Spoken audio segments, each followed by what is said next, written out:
Salam dəyərli izləyicilər. İndi sizə 7 dekabr 2025-ci il tarixində OTK tərəfindən keçirilmiş 11-ci sinif 1-ci qrup riyaziyyat suallarının izahını verəcəm. Başlayaq ilk sualdan. Bizdən soruşur, verilən ədədin kəsr hissəsini tapın. Əvvəlcə bu kök altı ifadəni biz sağlaşdırmalıyıq. Yazırıq kök altında 15 çıxılsın. 4 kökdə 11 yazıram. 2 kök altında 44. Bu da bərabərdir. Baxırıq ki, 15-i mən yazıram. 15-i kökdə 4-ün kvadratı, üstəgəl kökdə 11-in kvadratı çıxılsın. 2 vurulsun kökdə 4, vur kökdə 11. Baxırıq ki, kök altı ifadə A çıx B-nin kvadratıdır. Yəni kök altı ifadə kökdə 4 çıx kökdə 11-in kvadratıdır. Bu da bərabərdir. Kökün dərəcəsi 2 olduğu üçün 2-lər ixtisar edəcək və modul çıxır. Modul kökdə 4 çıx kökdə 11. Bu da bərabərdir. Modulun içərisi mənfidir. Mənfi olduğu üçün yer dəyişib çıxmalıdır. Kökdə 11 çıxılsın kökdə 4. Bu da bərabərdir kökdə 11 çıx 2. İndi burada nəyə baxırıq? Kökdə 11 ədədi yerləşir 3 ilə 4 arasında. Hər tərəfdən 2 çıxsam, 1 kiçikdir kökdə 11 çıx 2, o da kiçikdir 2. Deməli, kökdə 11 çıx 2 ədədi yerləşir 1 ilə 2 arasında. Deməli, tam hissəsi, kökdə 11 çıx 2 ədədinin tam hissəsi olacaq 1. Tam hissəsi 1-ə bərabərdir. Deməli, A-nın tam hissəsi olur 1. Kəsr hissəsini tapmaq üçün ədədin özündən onun tam hissəsini çıxmaq lazımdır. Ədədin özünü tapmışıq. Kökdə 11 çıx 2-dir. Ona görə kəsr hissə bərabərdir. Ədədin özü çıx onun tam hissəsi çıx 1. Olacaq kökdə 11 çıx 3. Doğru cavabımız olacaq burada Y variantı. İndi burada qısa bir həll yolunu da göstərə bilərəm sizə. Qısa həll yolu necədir? O əzbərçiliyə dayanır. Bu şəkildə yazandan sonra artıq hasil 44, cəm 15 olan iki ədəd tapmalıyıq. Biri 11-dir, digəri də 4-dür. Hasilləri 44-dür, cəmləri də 15-dir. Mənfi olduğu üçün birbaşa ilə yaza bilərik. Modul kökdə 11 çıx kökdə 4. Müsbət olduğu üçün olduğu kimi çıxardacağıq. Çıx kökdə 4. Yəni kökdə 11 çıx 2. Yəni birbaşa belə də yazmaq olar. İkinci sual. A-nı verib 2 vur 10 üstü mənfi 17. B-ni də verib 6 vur 10 üstü mənfi 9 olduqda aşağıdakı münasibətlərin hansı və ya hansılar doğru deyildir? Baxırıq. İndi A-B hasilinə baxıram. A vurulsun B bərabərdir. 2 vur 10 üstü mənfi 17 vurulsun 6 vur 10 üstü mənfi 9. 2-ni 6-ya vuranda 12 vurulsun 10 üstü mənfi 26. 10 üstü mənfi 26. İndi bunu da biz yaza bilərik bu şəkildə. Yəni, baxın, orada yazıb 1,2 vur 10 üstü mənfi 25 yazıb. İndi bunun 1,2 yazsam, yəni nə deməkdir 1,2? Yəni 12 böl 10 deməkdir də. Vur 10 üstü mənfi 27 yazmalıyam burada. Mənfi 27. Üzr istəyirəm. Mənfi 27 yox, mənfi 25 yazmalıyam. Bu da bərabərdir 1,2 vurulsun 10 üstü mənfi 25. Birincisi doğrudur. Doğru olmayanları seçir. Birinci doğrudur. Ona görə D variantı, B variantı gedir. Keçir ikincisinə. B-nin A-nin nisbəti. B-nin A-nin nisbətinə baxırıq. 6 vurulsun 10 üstü mənfi 9. 2 vurulsun 10 üstü mənfi 17. Bu da bərabərdir. 6-nı 2-yə böləndə 3. 10 üstü mənfi 9-u 10 üstü mənfi 17-yə böləndə qüvvətlər çıxılacaq. 10 üstü 8. B-nin A-ya nisbəti 3 vur 10 üstü 8. Bu da doğrudur. Yəni 1 ilə 2 doğrudur. Hər ikisi doğru çıxdı. Üçüncüyə baxırıq. A B-dən böyükdür. A B-dən böyükdür. Bu yanlışdır. Çünki baxırıq ki, B-nin A-ya nisbəti 3 vurulmuş 8 isə deməli B A-dan böyükdür. Üçüncüsü yanlışdır. Sadəcə üçüncüsü burada yanlış çıxdı. Üçüncü sual və sualımız belədir. 6-ya bölünən 2 rəqəmli ədədlər çoxluğu A, 9-a bölünən 2 rəqəmli ədədlər çoxluğu B olarsa, A birləşir B çoxluğuna daxil olan ədədlərin cəmini soruşur. Deməli, Venn diaqramı çəkirəm. Venn diaqramı. 6-ya bölünənlər, bir də 9-a bölünənlər. Biri A çoxluğudur, bir də B çoxluğudur. Bizdən soruşur kəsişmə. Yəni kəsişmə, yəni buradakı kəsişmədə olan ədədlərin cəmini soruşur. İndi 6-ya və 9-a bölünən 2 rəqəmli ədədlərin cəmini soruşur bizdən. Həm 6-ya bölünməlidir, həm də 9-a eyni zamanda. Deməli, kəsişməyə tapmaq üçün əvvəlcə mən 6-dan 9-un əkəbini tapıram. 6-dan 9-un əkəbi bizə verir 18. Deməli, artıq 18 artacaq. 18, 36, 54, 72 və 90. Bunların cəmini bizdən soruşur. Nəyə bərabərdir? Burada 18 çıxardan mütərizə xaricinə 1 üstə gəl 2, üstə gəl 3, üstə gəl 4, üstə gəl 5. Bu da bərabərdir. 18 vurulsun. 1-dən 5-ə qədər ədədlərin cəmi bizə verir 15-i. 18-i də 15-ə vuranda səhv eləmirəmsə 270 eləməlidir. Doğru cavab burada A variantı 270-ə bərabərdir. Keçək növbəti suala. Tərəfləri 7 və 10 olan paralleloqramın böyük diaqonalının uzunluğunun mümkün natural qiymətlərin cəmini tapın deyir. Cəmi. Maraqlı bir sualdır. Bu tip suallar demək olar ki, yəni paralleloqrama aid. Bu tip sual yox idi. Maraqlı bir sualdır. Deməli, tərəflər 7 və 10-dur. 7 və 10-dur. İndi bizə deyir ki, böyük diaqonal. Böyük diaqonal körbucağın qarşısıdır. X. Yəni, X-in ala biləcəyi mümkün natural qiymətlərin cəmini. Baxın, böyük diaqonal. Böyük diaqonal nə deməkdir? Bu bucağın qarşısı. Alfa da 90-dan böyükdür. 90-dan böyük olduğu üçün artıq burada üç bucaqdan körbucağın şərtini yazacağım. Yəni, körbucağın qarşısındakı tərəf X, digər iki tərəfin cəmindən kiçik olacaq. Cəmindən kiçik olacaq. Amma Pifaqordan böyük olacaq. Yəni, kök altında 10-un kvadratı plus 7-nin kvadratı. Elir kök altında 149 kiçikdir X, o da kiçikdir 17. Deməli, 149. Kök altında 149, 12 tamamda neçədir? Deməli, natural qiymətlər 13-dən başlayacaq. 13-dür, 14-dür, 15-dir, bir də 16.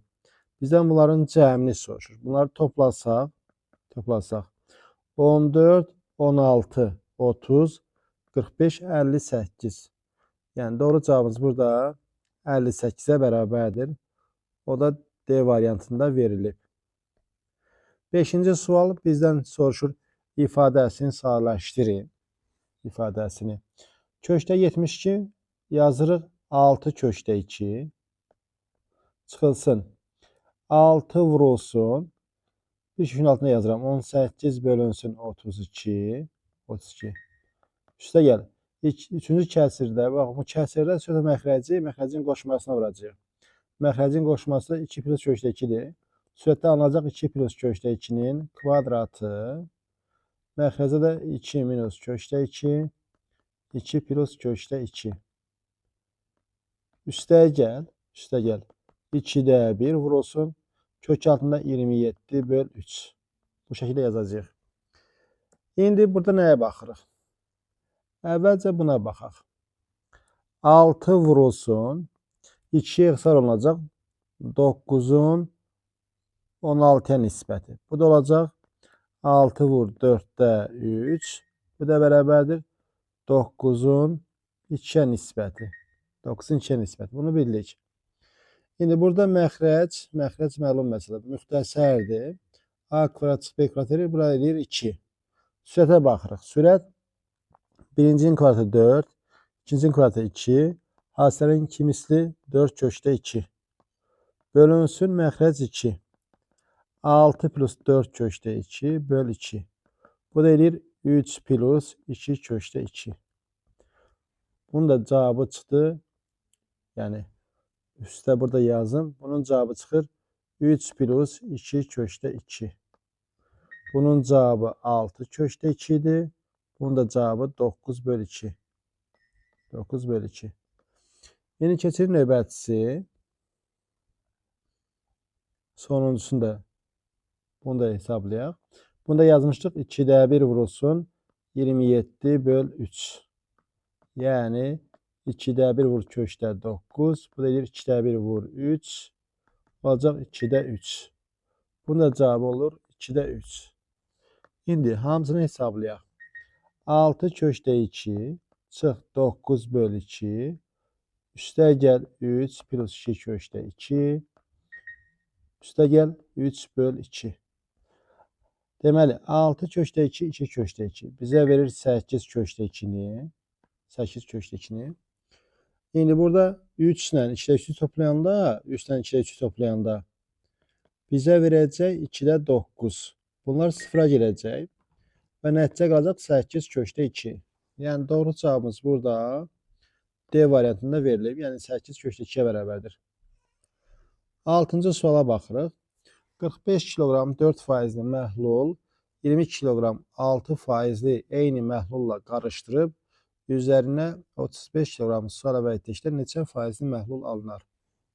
Deməli 45'in 4%i məhluldur da. 45'in 4%i. O zaman mən 45'in 4%ini tapıram. 45 vur 4 böl 100. 180 böl 100. 1/8 buradadır. Bir de 20'nin 20'nin 6 faizi. 20'nin 6 faizi. Bu da edir 120 bölünsün 100. 120 bölünsün 100.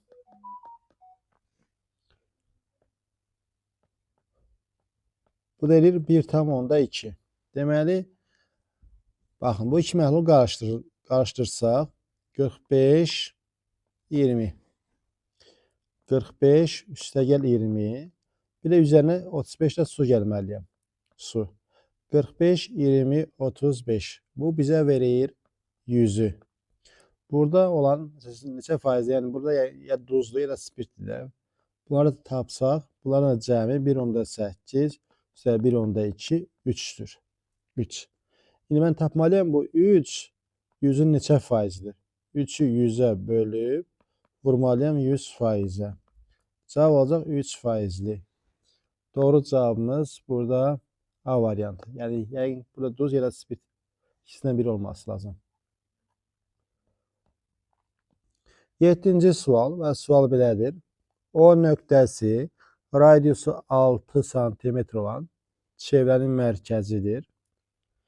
O ABC romdur. Romun sahəsini soruşur. Deməli bura 6'dır. Bura 6'dır. Burada 6'dır. Burada 6'dır. Burada 6'dır. Mən O ilə B-ni birləşdirsəm, bu da radiusdur. Radiusdur. Burada 6 olacaq. Baxırıq ki, bərabər tərəfli üçbucaq alınır. Deməli 60 dərəcə, 60 dərəcə, 60 dərəcə. İndi rombun sahəsini soruşur. Rombun sahəsi S bərabərdir A kvadratı. Vur sinus alfa yaza bilərik. Alfa burada 2 bucağıdır. Tərəfdə 6'dır. 6'nın kvadratı vursun sinus 60 dərəcə. 36 vur köşdə 3 böl 2. Bu da olacaq 18 köşdə 3. Yəni doğru cavabımız burada Y variantında verilib. 18 köşdə 3'ə bərabərdir. 8-ci sual. Diametrləri 24 və 38 olan iki çevrənin mərkəzləri arasındakı məsafə 45 cm-dir. Bu çevrələrin ən uzaq iki nöqtəsi arasındakı məsafəni tapın. Baxırıq. Radiusa baxıram. Burada radius 12'dir. Burada radius 19'dur. Radiusların cəmi deməli 31'dir. Məsafə isə 45'dir. Deməli bunlar bir-birinə toxunmur. Kifayət qədər biri digərindən uzaq məsafədə yerləşir. Bu şəkildə olsun. Bu mərkəzlər arasındakı məsafədir. Mərkəzlər arasındakı məsafə bu şəkildədir. İndi birləşdirəcəm belə bu şəkildə. İndi bizə deyir ki, birinin radiusu 12-dir, digərinin radiusu 19-dur. Mərkəzləri arasındakı məsafə də deyir 45-dir. İndi mərkəzləri arasındakı məsafə 45-dirsə, yəni bu məsafəni bizə verib 45. 45. Bu çevrələrin ən uzaq iki nöqtəsi arasındakı məsafə, ən uzaq, baxın, bu iki nöqtə arasındakı məsafəni soruşur. Deməli, bu 45-in üzərinə mən 12 ilə təzədən 19-u gəlməliyəm ki, ən uzaq məsafə tapılsın. Deməli, 45 üstəgəl 12 üstəgəl 19. Bu da olacaq, deməli, 76. Yəni, doğru cavabımız burada A variantı 76-ya bərabərdir. 9-cu sual. Mərkəzi O nöqtəsində olan çevrədə bucaq AOB üstəgəl bucaq ACB 87 dərəcədir. AMB qövsünün dərəcə ölçüsünü tapın. İndi mən burada ACB bucağına bir x desəm, bu ACB bucağı çevrədə daxilə çəkilmiş bucaqdır. Daxilə çəkilmiş bucağın dərəcə ölçüsü söykəndiyi qövsün yarısıdır. Deməli, AMB qövsü olacaq 2x. AMB qövsü 2x isə, bucaq AOB də mərkəzi bucaqdır, AMB qövsünə söykənib. O da 2x olacaq. Deməli, bura 2x-dir, burada x-dir. 3x-imiz bərabərdir 87 dərəcəyə. X-imiz bərabərdir 29 dərəcə. 29 dərəcə. Bizdən burada soruşur, AMB qövsü 2x soruşur. 2x olacaq 58 dərəcə. Yəni, doğru cavabımız Y variantı 58-ə bərabərdir. 10-cu suala keçirik və sual belədir. Kəsirin düzgün kəsir olması üçün n-in ala biləcəyi natural qiymətinin cəmini soruşur. Düzgün kəsirsə məxrəc sürətdən nə olmalıdır? Sürətdən böyük olmalıdır. Böyük. Burada alınır ki, 13 plus 7 böyükdür 5n çıx 2n. Burada alınır ki, 3n kiçikdir 20-dən. 3n 20-dən kiçik olmalıdır. 3n 20-dən kiçik. Yəni, n kiçik olmalıdır 6 tam üstə 2-dən. Yəni, 6 tam üstə 2-dən kiçik olmalıdır. İndi burada nəyə baxırıq? Eyni zamanda düzgün kəsir dediyi üçün sürətlə məxrəcə müsbət olmalıdır. Təbii ki, n burada sürət natural dediyi üçün məxrəc onsuz da müsbət olacaq. Sadəcə sürətdə yazmalıyıq ki, 5n çıx 7-də böyük olmalıdır 0-dan. Yəni, buradan görünür ki, n böyükdür 1 tam 5-dən böyük olmalıdır. 1 tam 5-dən böyük, 6 tam 2-dən kiçik. Deməli, 2-dir, 3-dür, 4-dür, 5-dir, bir də 6-nın özü. Bizdən bunların cəmini soruşur. Bunları toplamalıyıq. 2, 3, 5, bu da 5, bu da 10. Nəticə olacaq burada 20. Yəni, doğru cavabımız burada Y variantında verilib. 11-ci sual və sual belədir. AB-yə paralel verib, bucaq NMK-nı bizə verib 60 dərəcə. NMK. Yəni, buranı verib 60 dərəcə. M-in 12 verib.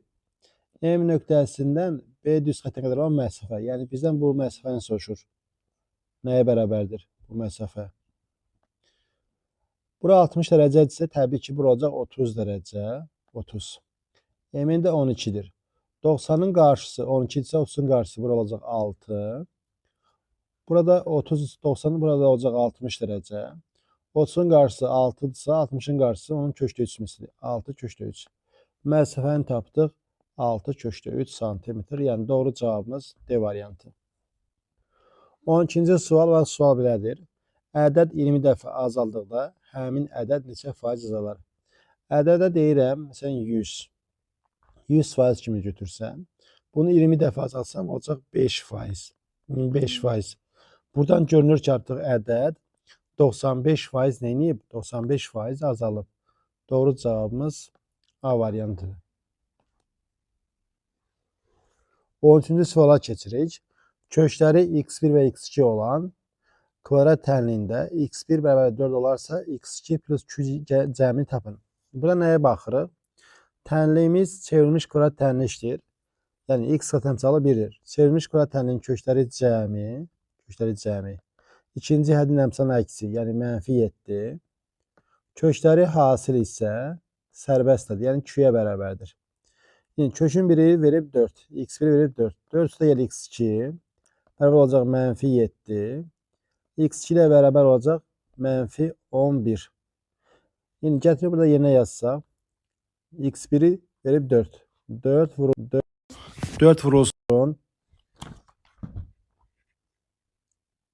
4 vurulsun. -11 bərabər 2'ye. Buradan 2 çıxır, -44. 2 -44 çıxır. Yəni bizdən bunların cəmini soruşur.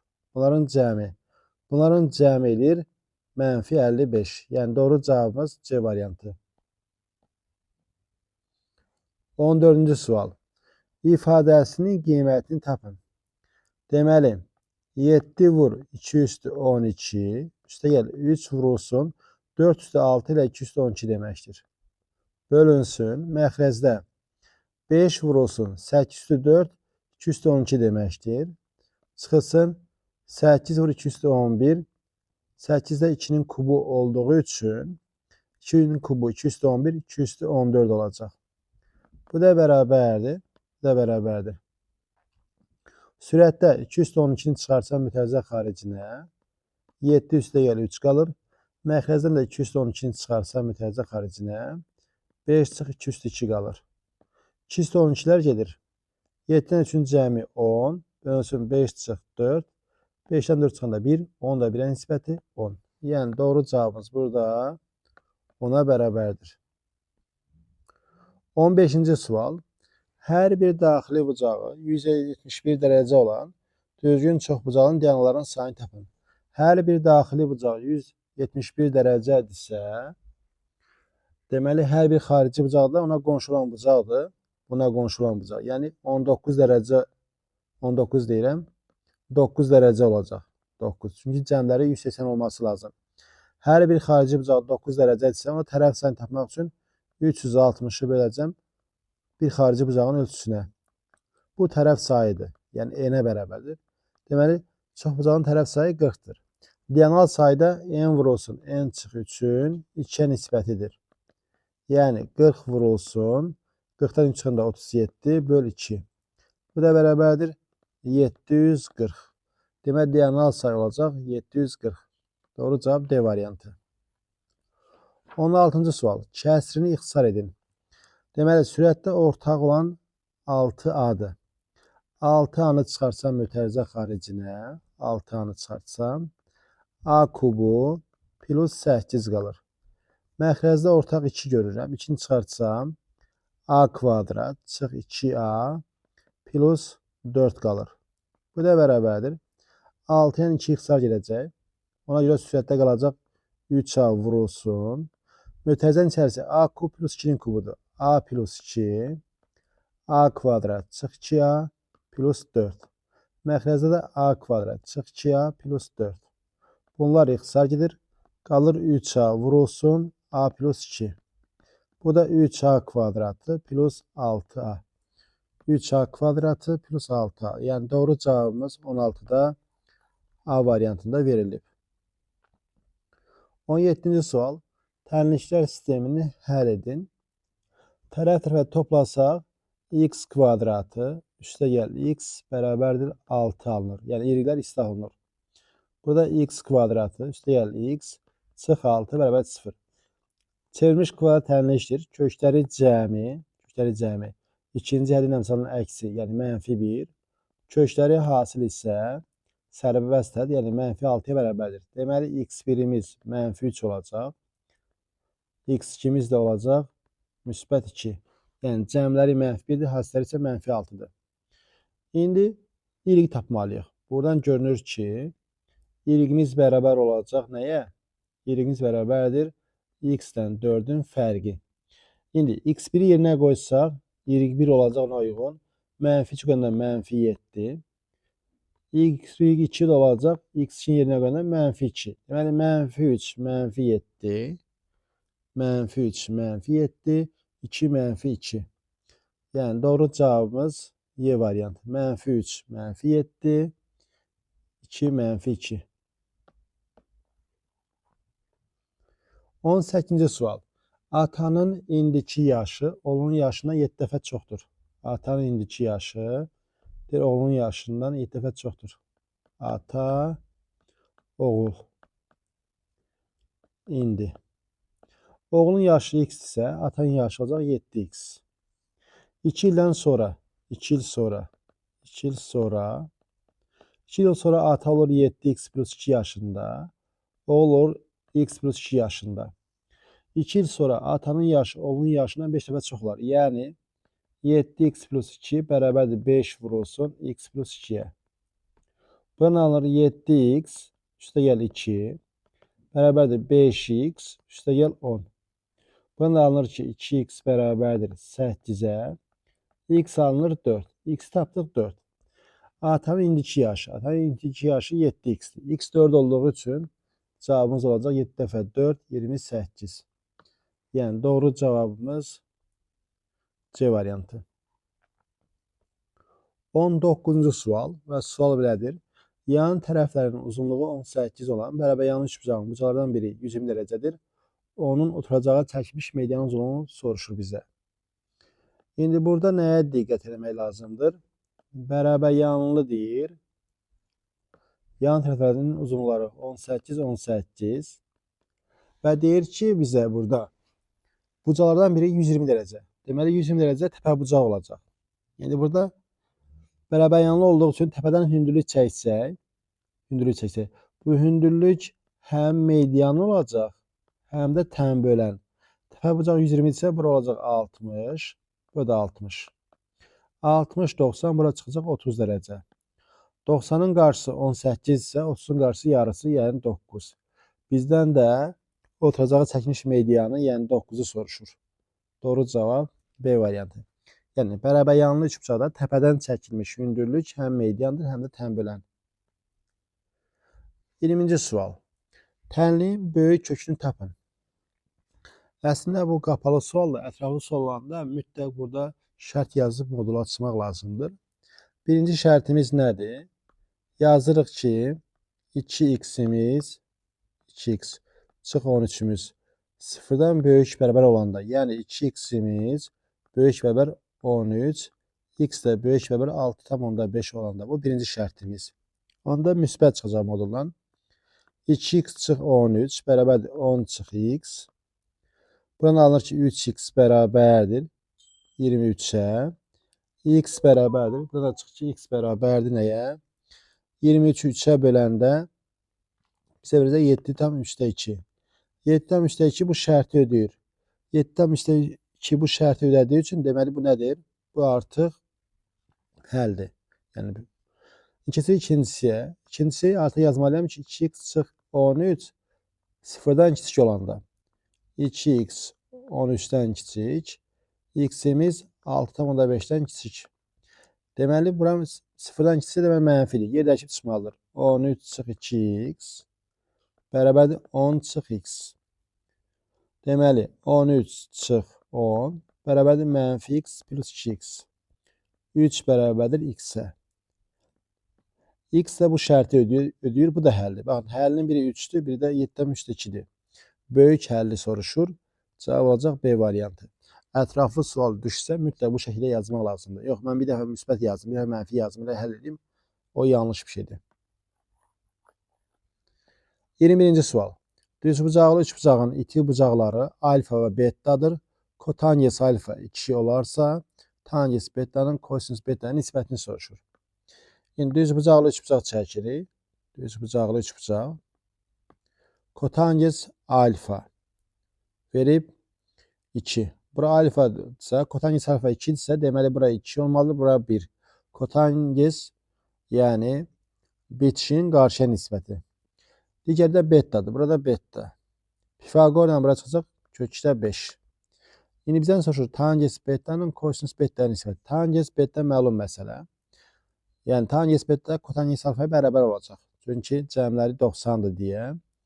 Deməli, tangens beta artıq 2'dir.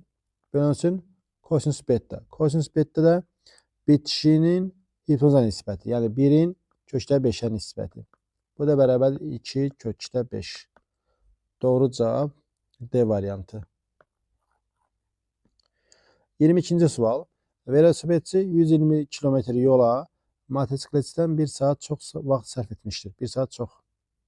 Velosipedçinin sürəti motosikletçinin sürətinə 20 km saat az olarsa, velosipedçi həmin yola nə qədər vaxt sərf etmişdir? Nə qədər vaxt? Deməli, velosiped, bir də motosiklet. Velomoto. Velosipedçinin sürəti motosikletçinin sürətindən 20 km az olarsa, yəni mən bura x desəm, bunun sürəti olacaq x plus 20. Yəni bunun getdiyim zaman 120 bölü x-dir. Bunun getdiyi zaman isə 120 bölünsün x plus 20'dir. İndi fərq 1 saatdır. Fərq 1 saat olduğu üçün deməli bunların fərqi bərabər nəyə? 1'ə yazmalıyam bu şəkildə. Deməli burada nəyə baxırıq? Deməli burada əslində birbaşa yerinə qoyub yazmaq da olar, amma kvadrat tənlişdir. Mən nə edəcəm? Hər tərəfi bu ikisinin hasinə vursam, 120 vurulsun x plus 20 alınır. Çıxılsın 120 vur x bərabərdir x vurulsun x plus 20. 120x üstə gəl 2400 çıx 120x bərabərdir x vurulsun x plus 20'ye. Bunlar təbii ki islanıb gələcək. Alınır x kvadrat üstə gəl 2400 özür istəyirəm x kvadrat üstə gəl 20x bərabər 2400. Buna rahat yol nədir? Hər tərəfə 100 əlavə eləsəm x kvadrat üstə gəl 20x üstə gəl 100 bərabər 2500. Sol tərəf tam kvadratdır. Yəni x plus onun kvadratı bərabərdir. Sağ tərəfdə 50'nin kvadratıdır. Burada x mənfi ola bilməz deyə ona görə birbaşa müsbətini yazdım. X plus 10 bərabərdir 50'yə. X alınır 40. X 40'dır. Deməli, velosipedin sürəti 40'dır. Motosikletin sürəti isə 60'dır. İndi ki, velosipedçi həmin yola nə qədər vaxt sərf edir? Velosipedçi 120'də 40'a böləndə olacaq 3 saat. Doğru cavab olacaq bizdə Y variantı. 3 saata bərabərdir. 23-cü suala. 18'ə bölüşdə qalıqda 15, 24'ə bölüşdə qalıqda 21, 30'a bölüşdə qalıqda 27 alınan ən kiçik natural ədədi tapın. Deməli, həmin ədədə A deyirəm. A bərabərdir 18x üstə gəl 15 və yaxud da 24y üstə gəl 21 və yaxud da 30z üstə gəl 27. Baxıram ki, bərabərliyin hər bir tərəfinə 3 əlavə eləsəm, A plus 3 bərabərdir 18x üstə gəl 18, 24y üstə gəl 24, 30z üstə gəl 30. Deməli, A plus 3 elə bir ədəddir ki, 18, 24 və 30'a tam bölünür. Ən kiçik ədəd dediyi üçün, deməli, A plus 3'dən minimum olmalıdır. Yəni, A'nın ən kiçik olması üçün A plus 3 də eyni zamanda minimum olması lazım. Ona görə burada nə edirik? A plus 3 bərabərdir. Yazıram əkub 18, 24, 30. A plus 3 bərabərdir. Altını çıxardım qarşıya. Əkub 3, 4, 5. A plus 3 bərabərdir. 3, 4, 5. Bunlar cüt qarşılıqlı sadədir. Əkubları ilə hasilləri olacaq 60. Yəni 6 vur 60. A plus 3 bərabərdir 360'a. A bərabərdir 357. Yəni doğru cavabımız burada 357'dir. Ən kiçik natural ədədi soruşurdu. 357. Həlli də bu şəkildə. 24-cü sual. AB hasili 3 verib. A'nın B nisbətində 6 verib. A kvadrat plus B kvadrat ifadəsinin qiymətini soruşur. Nəyə bərabərdir? Baxırıq burada. A bərabər olacaq nə? 6B. A 6B isə onda olacaq 6B kvadrat. Gətirib yenə yazıram. bərabər olacaq 3-ə. Buna çıxır ki, b kvadrat bərabərdir 2-də 1. B kvadrat 2-də 1-dir. B-də bərabərdir plus minus 1 bölü kökdə 2. Plus minus 1 bölü kökdə 2. İndi onu da 6-ya vursam, 6-ya vursam. Və yaxud da heç belə qalsın. B kvadratını tapmışıq. B kvadratını tapmışıq. Sonra bu ikisini tərəf-tərəfə vursam, görün nə alınır? Tərəf-tərəfə vuranda alınır AB vur A bölünsün B bərabərdir 18. Belər gedir. A kvadratda alır neçə? 18. 2-də 1 ilə 18-in cəmi nəticə olacaq 18,5. Yəni doğru cavabımız burada 18,5-ə bərabərdir. 25-ci sual. Oturacağı MK olan bərabər yanlı MNK üçbucağının daxilinə mərkəzi O nöqtəsində olan çevrə çəkilmişdir. ON-i bizə verib 10, OP-ni verib 6. Bura 6'dır. Burada 10'dur. 10. Demək radius 6'dır. Radius 6'sı demək burada 6'dır. Burada neçədir? Burada 4. Burada 4. Deyir MNK üçbucağının sahəsini tapın. Sahəsi nəyə bərabərdir? Maraqlı bir suala gəlib çatdıq. İndi bundan sonraki hissəsini necə yazacaq? Deməli 4, 6, 6. Deməli burada rahatlıqla mən bura bir dənə Y nöqtəsi desəm, bura X desəm, X-i rahatlıqla tapa bilərik. Yəni N-yə toxunandır. Toxunanın kvadratı bərabərdir. Kəlsənin çöldəki hissəsi 4, vurulsun ümumi hissə. Ümumi hissədə neçə eləyir? 4, 6, 6, 16. 64 və X olur burada 8. Bura 8'dir.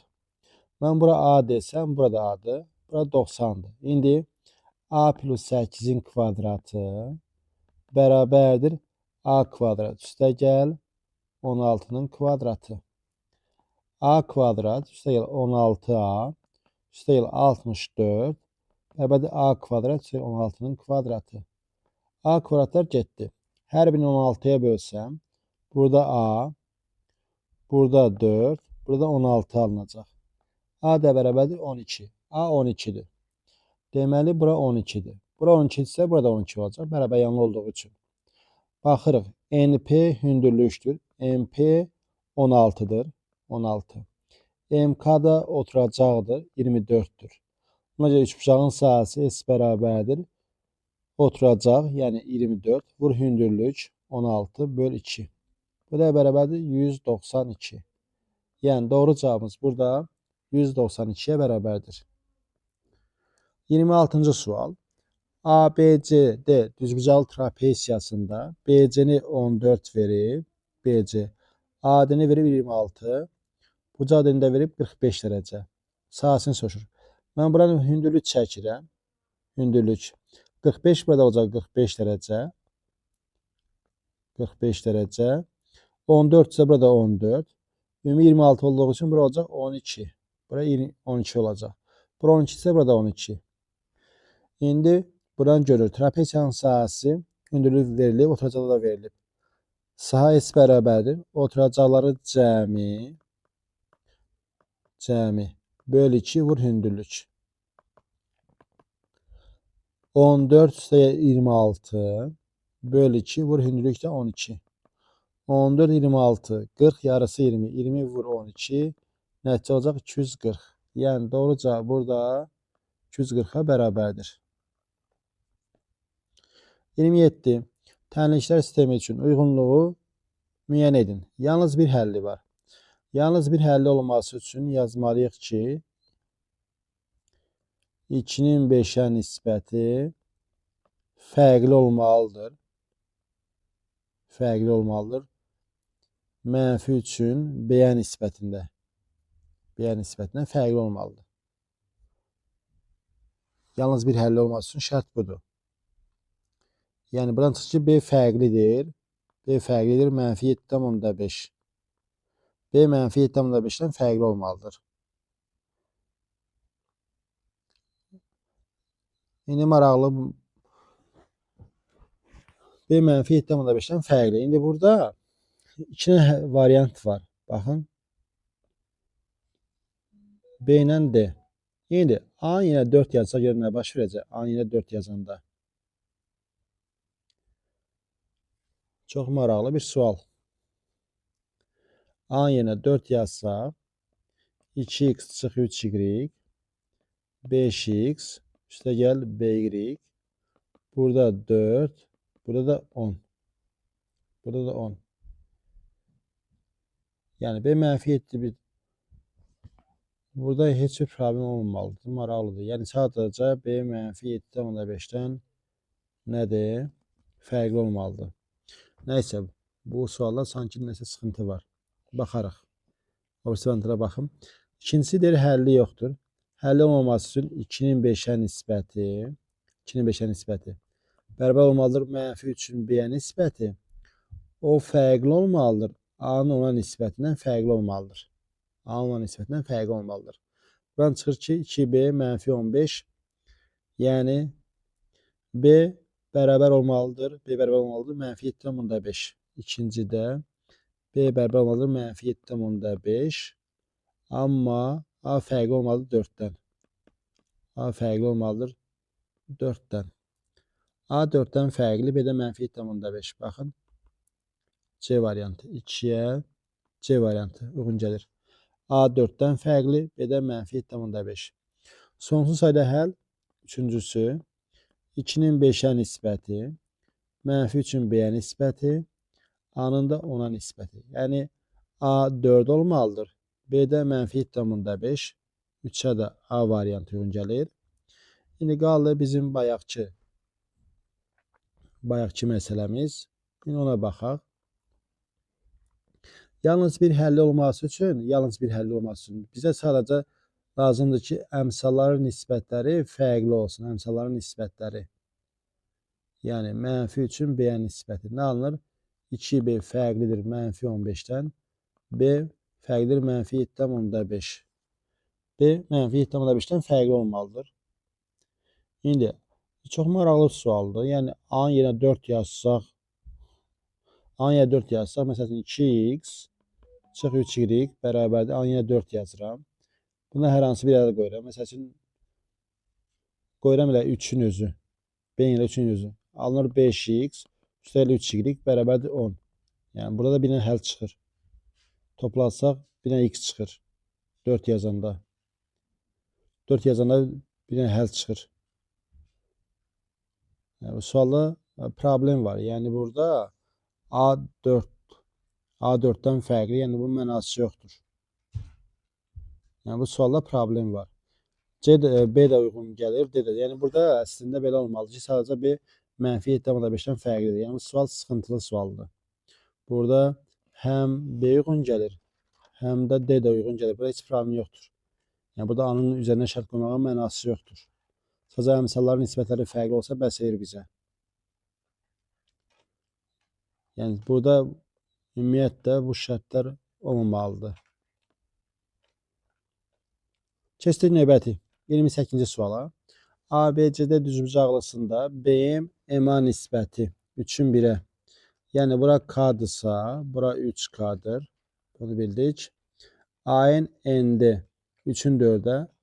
Burada 3x ise burada olacaq 4x. İndi bizə deyir ki, küçüklənmiş hissənin sahəsi düzbucaqlının sahəsinin hansı hissəsini təşkil edir? İndi burada deməli bura olacaq 4K. Bura olacaq, hətta belə eləyim də, tam kəsr alınmasın deyə. Daha rahat 3K'nın 3K nisbəti olduğu üçün bunu yazıram 2K, burada yazıram 6K yazıram ki, 3'ün 1'ədir yenə, 3'ün 1'ədir. Kəsr alınmasın deyə belə yazdım. Bura olacaq 8K. Burada 7x. İndi bizə lazımdır. Küçüklənmiş hissənin sahəsi düzbucaqlının sahəsinin hansı hissəsini təşkil edir? Düzbucaqlının sahəsi məlum məsələ. 7x'i vuracaq 8K'ya. 56Kx.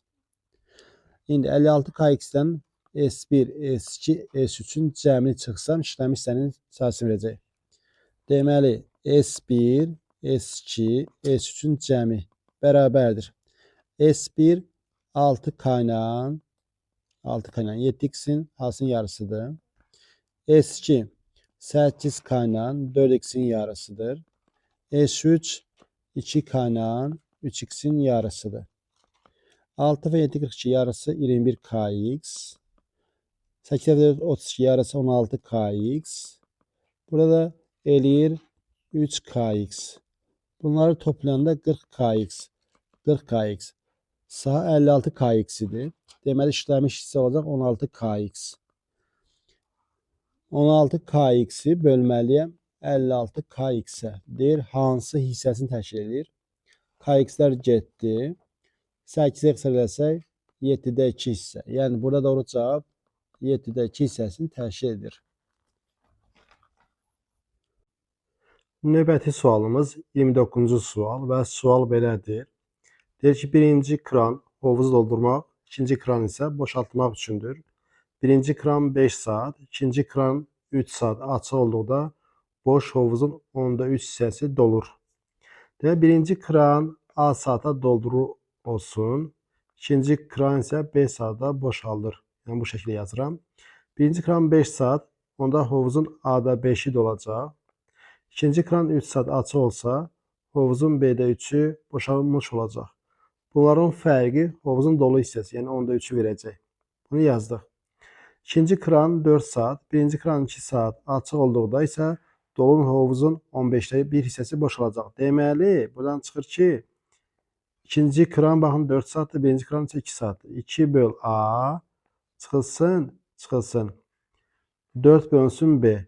Burada isə deyir ki, 15'də 1 hissəsi boşalır deyir. Yəni bərabərdir -15'də 1. Bu buna bərabər olacaq. İndi bunları tərəfə toplasam 7 böl A çıx 7 bölünsün B bərabərdir 10'da 3 çıxılsın 15'də 1. İndi sol tərəfdə 7'ni çıxardan mütərizə xaricinə 1 böl A çıxılsın 1 bölünsün B bərabər sağ tərəfdə orta məxrəc 30. 30'da 9 çıx 2. 7 vurulsun 1 bölünsün A çıxılsın 1 bölünsün B bərabərdir 30'da 7. 1 böl A çıxılsın 1 bölünsün B bərabərdir 30'da 1. Deməli, birinci boru 1 saatda və ikinci boru da 1 saat hər ikisi işləsə, 1 saatda hər biri hovuzun 30'da 1'i. Baxın, hovuzun 30'da 1'i dolacaq. İkisi eyni zamanda 1 saat işləsələr, hovuzun 30'da 1'i dolacaq. Deməli, hər ikisi eyni anda açıq olsa, hovuz 30 saata dolacaq. Yəni, doğru cavabımız burada 30 saata bərabərdir. Keçən növbəti və sonuncu ispat sualımız. İspat edin ki, katetləri A, B, hipotenuzu C olan düzbucaqlı üçbucağın daxilinə çəkmişlərin radiusu düz sürülə tapıla bilər. Burada o mərkəz nöqtəsindən toxuma nöqtələrini birləşirsək, bu radiusdur. Radius toxuma nöqtəsinə toxumana perpendikulardır. Burada 90. O eni birləşdirsəm, yine radius burada 90 dərəcə əmələ gətirəcək toxuma nöqtəsilə. Baxırıq ki, 4 bucaqlı əmələ gəldi. 3 dənə bucaq 90 dərəcə olduğu üçün 4-cü bucaqda 90 dərəcə olacaq. İndi ON bunlar radiuslardır. Radius. Baxırıq ki, kvadrat alındı. Deməli, CM də R'dir, NC də R'dir. İndi MC R olduğu üçün, BC də A olduğu üçün bura olacaq A çıxır. Sonra NC R olduğu üçün, AC də B olduğu üçün bura olacaq B çıx R. Çevrədə keçmişik. Bir nöqtədən çevrəyə çəkilmiş toxumalar bərabərdir. Yəni, BM-dən BK bərabərdir. Bura A çıxır. AN-dən də AK bərabərdir. Burada B çıxır. Hipotenuz C bərabərdir. B çıx R ilə A çıx R-in cəmi. Buradan çıxır ki, 2 R bərabərdir.